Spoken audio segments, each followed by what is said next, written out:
Good noon friends. आज के lecture discussion में मैं बीएससी पार्ट फर्स्ट से मैकेनिक्स पेपर को डिस्कस करूंगा और मैकेनिक्स पेपर में भी गैलीलियन रूपांतरण टॉपिक की बात करेंगे। इस पर विस्तार से परिचर्चा करेंगे। इस गैलीलियन रूपांतरण को समझने से पहले हम जो लास्ट लेक्चर हमारा था उसमें हमने डिस्कस किया था inertial and non inertial frame of reference. तो एक बात तो एक शर्त तो ये तैयार है बीएससी पार्ट फर्स्ट के सिलेबस के हिसाब से। अब जो हम बात करेंगे वो केवल जड़त्व निर्देश तंत्रों के बारे में बात करेंगे, जिसमें न्यूटन का प्रथम और द्वितीय नियम वैलिड रहेगा। मतलब गैलीलियन रूपांतरण भी जो डिस्कशन देगा अपना वो कहेगा कि जड़त्व निर्देश तंत्र होने चाहिए। मतलब कोई फ्रेम ऑफ रेफरेंस अगर स्थिर है तो वो स्थिर रहना चाहिए और गतिशील है उसी वेग से गतिशील रहना चाहिए जब तक कि उस पर कोई एक्सटर्नल फोर्स कार्य नहीं करे। ये इनर्शियल फ्रेम ऑफ रेफरेंस की चर्चा थी। गैलीलियन ने क्या कहा? गैलीलियन ने एक तो टाइम को एब्सोल्यूट माना। गैलीलियन न्यूटोनियन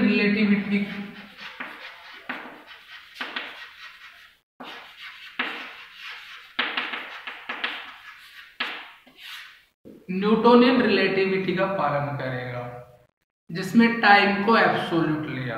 मतलब टाइम कोई रिलेटिव फिजिकल क्वांटिटी नहीं है, ऐसा गैलीलियन ने माना। मतलब गति कोई फ्रेम स्थिर फ्रेम में भी टाइम नोट करोगे तो उतना ही आएगा, जितना आप गतिशील निर्देश तंत्र में भी नोट करोगे तो भी उतना ही आएगा उसी सेम घटना के लिए। ऐसा गैलीलियन मान के चला कि टाइम चेंज नहीं होता। आप एरोप्लेन में भी रहो चाहे आप पृथ्वी पे रहो, दोनों में टाइम समान होगा। मतलब टाइम अलग अलग नहीं आएगा किसी भी एक ही घटना के लिए। एक तो ये मान के चला। दूसरा इसने क्या मान के चला ये कि दुनिया में कोई भी ऑब्जेक्ट किसी न किसी फ्रेम ऑफ रेफरेंस में एग्जिस्ट करता है। ये नहीं है कि हर एक ऑब्जेक्ट के लिए एक फ्रेम होता है और उस फ्रेम के अधीन ही उसकी गति का अध्ययन कर सकते हैं। मतलब रिलेटिव होता है, कोई भी स्टडी क्या होगी रिलेटिव। बिना फ्रेम ऑफ रेफरेंस के किसी भी ऑब्जेक्ट का कोई अस्तित्व नहीं होता, ऐसा गैलीलियन ने माना। दूसरा गैलीलियन ने क्या माना? इसने माना कि आपकी जो ऑब्जेक्ट्स है वो जो मूव कर रहे हैं वो उनकी वेलोसिटी ऑफ लाइट से बहुत कम होनी चाहिए, तभी ये जो रूपांतरण आएंगे गैलीलियन के निकल के वो इसी फ्रेम में आएंगे या ये कंडीशन को फॉलो करेगा वो। तो मैं कहना चाह रहा हूं कि गैलीलियन रूपांतरण क्या होते हैं। तो गैलीलियन रूपांतरण एक मैथमेटिकल प्रोसेस है, एक मैथमेटिकल डिस्क्रिप्शन है किसका? एक जड़त्व निर्देश तंत्र से दूसरे जड़त्व निर्देश तंत्र में जाने का। मतलब बहुत बड़ी मैथमेटिक्स गैलीलियन साहब ने दी और उसने कहा कि एक जड़त्व निर्देश तंत्र में आपको किसी ऑब्जेक्ट्स की पोजीशन वगैरह पता है तो आप वो पोजीशन उसकी पता कर सकते हैं दूसरे जड़त्व निर्देश तंत्र में, चाहे वो एक समान वेग से गतिशील दूसरा जड़त्व निर्देश तंत्र हो, तो उसमें भी उस ऑब्जेक्ट्स की आप position, momentum, force, acceleration, displacement ये डिफाइन कर सकते हैं। किसने दिया वो मैथमेटिकल प्रोसेस? गैलीलियन ने। मतलब गैलीलियन है move from one inertial frame of reference to another inertial frame of reference. Move from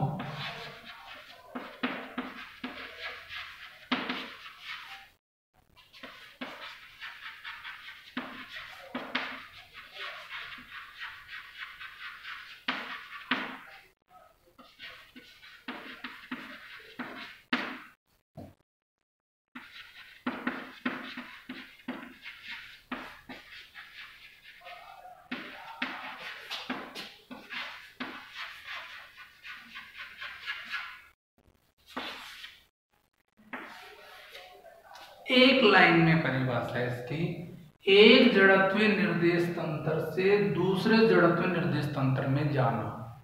जाना मीन्स क्या, जाने का क्या मतलब है भाई, एक जड़त्वीय निर्देश तंत्र में आपको कण की पोजीशन, एक्सेलरेशन, वेलोसिटी ये सब डिफाइंड है, तो हम एक समान वेग से गतिशील दूसरे जड़त्वीय निर्देश तंत्र में भी उस ऑब्जेक्ट्स की सारी फिजिकल क्वांटिटीज डिफाइन कर सकते हैं। ऐसा गैलीलियन के रूपांतरण कहते हैं।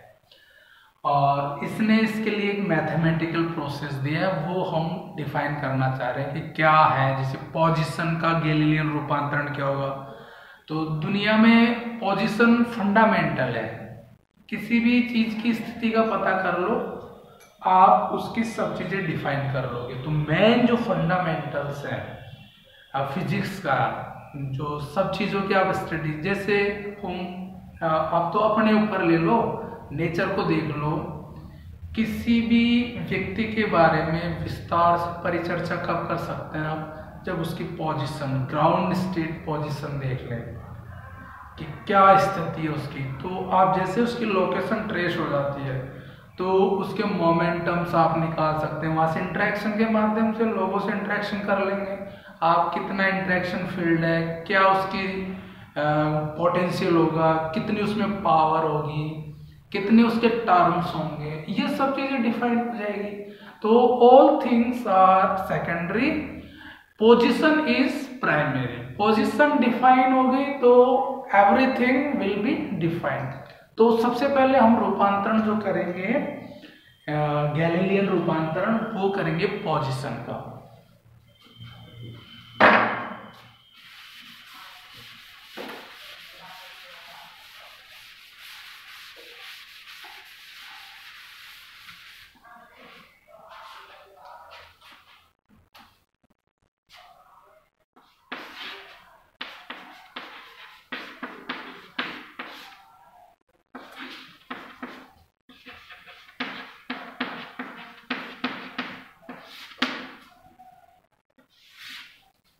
गैलीलियन ने स्थिति का क्या रूपांतरण समीकरण दिए, उसको डिफाइन करेंगे।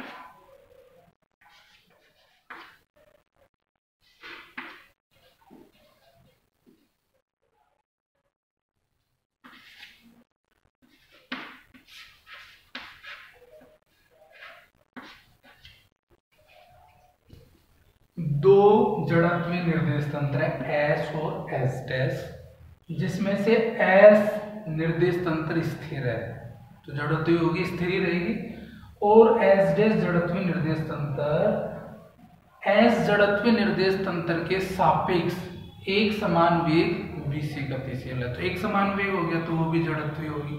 तो कुल मिला के बात होगी, गैलीलियन ने जो कहा था कि दो जड़त्वीय निर्देश तंत्रों में किसी भी ऑब्जेक्ट या कण की आप रिलेटिवली स्टडी कर सकते हैं। इसमें जो रिलेटिव कौन नहीं है, इसने टाइम को एब्सोल्यूट माना है, टाइम एब्सोल्यूट, मतलब टाइम एक ऐसी फिजिकल क्वांटिटी मानी है इन्होंने, गैलीलियन ने, कि वो एब्सोल्यूट है, वो इस फ्रेम में भी और इस फ्रेम, वो रिलेटिव नहीं है, बाकी सब चीजें रिलेटिव मानी इसने। आगे जो रिलेटिव STR आएगी, स्पेशल थ्योरी ऑफ रिलेटिविटी, वो तो इसको भी मना कर देगा कि टाइप भी रिलेटिव होता है। लेकिन इस पे अपन जाना नहीं चाह रहे, अपन अभी जाना चाह रहे हैं कि पोजीशन का क्या रूपांतरण इक्वेशंस होंगे, क्या समीकरण होंगे, उसके बारे में।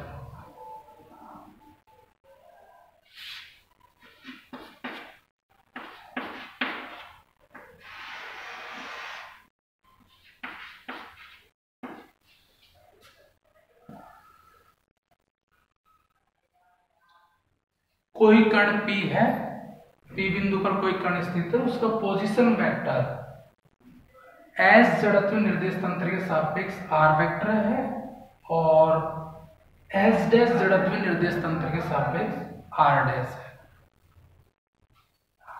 v वेग से चल रही है, मान लीजिए t टाइम पर ये यहाँ पे स्थित है, तो कितनी डिस्टेंस ट्रेवल कर लेगा ये,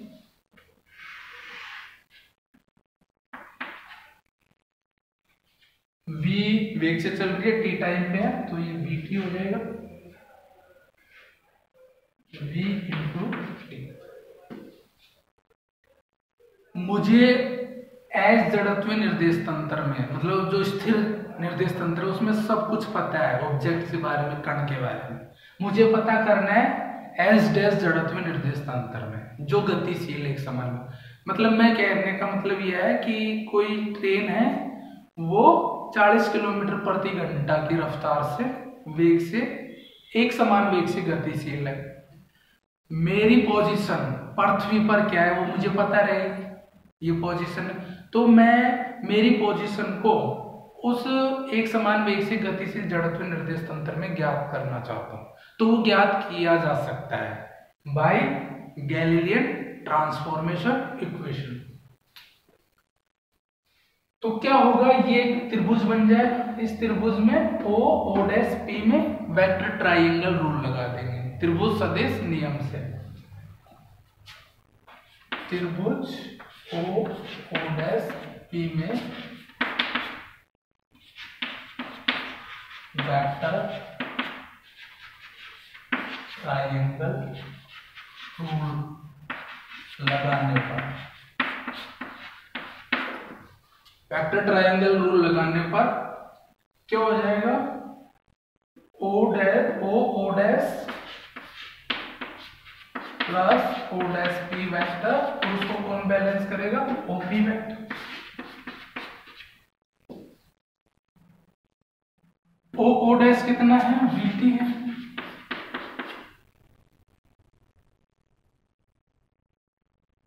ओ डैश पी वेक्टर कितने हैं, आर डैश वेक्टर है,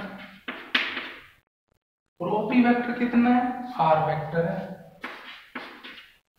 तो मेरा जो आर डैश वेक्टर आ जाएगा वो आर वेक्टर माइनस वीटी। मान लीजिए कण P है और ये जो है कार्टेशियन कोऑर्डिनेट सिस्टम में, आप जानते हैं स्थिति कैसे देंगे उसकी, एक्स वाई जेड टी, और एस डैश फ्रेम में x dash y dash z dash, और टी डैश नहीं होगा, बस टी होगा, क्योंकि टाइम एब्सोल्यूट माना है, रिलेटिव नहीं है कि एक फ्रेम में अलग होगा दूसरे फ्रेम में अलग होगा, ऐसा नहीं है। समझ रहे हैं?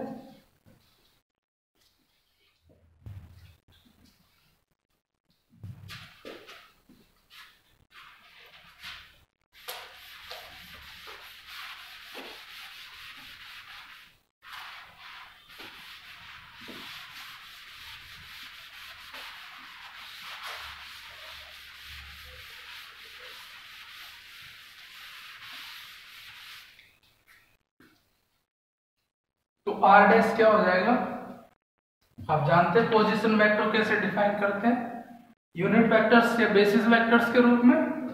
तो I dash sorry I cap x dash, क्योंकि एक्स डैश भी उधर है तो आई कैप ही रहेगा, आई डैश नहीं आएगा, i cap x dash plus j cap y dash plus k cap z dash. R vector क्या हो जाएगा, i cap x plus j cap y plus k cap z minus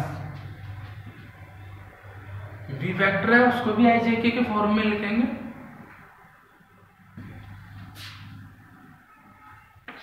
I cap v x j cap v y s j cap v z. T ऐसे कैसे, i cap j cap k cap के गुणांकों की तुलना करने पर तो x dash होगा इधर, इधर आई कैप का क्या हो जाएगा x minus v x into t, y dash क्या हो जाएगा तुलना पे y minus v y into t, और जेड डैश क्या हो जाएगा z minus v z into T.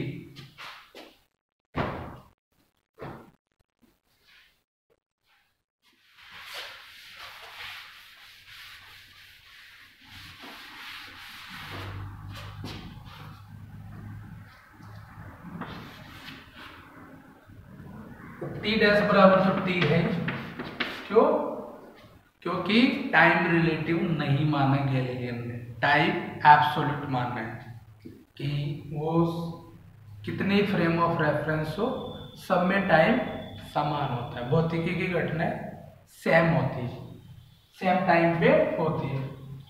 तो ये स्थिति के क्या कहलाएंगे गैलीलियन के रूपांतरण। इस विशेष परिस्थिति में चूंकि वेलोसिटी v है वो केवल x दिशा में, तो vx बराबर v हो जाएगा, क्योंकि फ्रेम तो हमारी इस डायरेक्शन पे चल रही है ना, और डायरेक्शन में है ही नहीं, केवल x अक्ष के अनुदिश गतिशील है, तो vx का मान क्या हो जाएगा v, और vy और vz ये क्या हो जाएंगे 0। तो क्या फॉर्मेट आ जाएगा, इसको इससे लिख सकते हैं x dash is equal to x minus vt, y dash is equal to y, z dash is equal to z, और t dash is equal to t। तो these and these are said to be Galilean transformation for position। मतलब आपको x y z पता हो तो you can define x dash y dash z dash। बहुत बेहतरीन mathematical tools है Galilean transformation for finding the position of a particle in another inertial frame of reference। तो आज के लिए बस इतना ही। Thank you for discussion.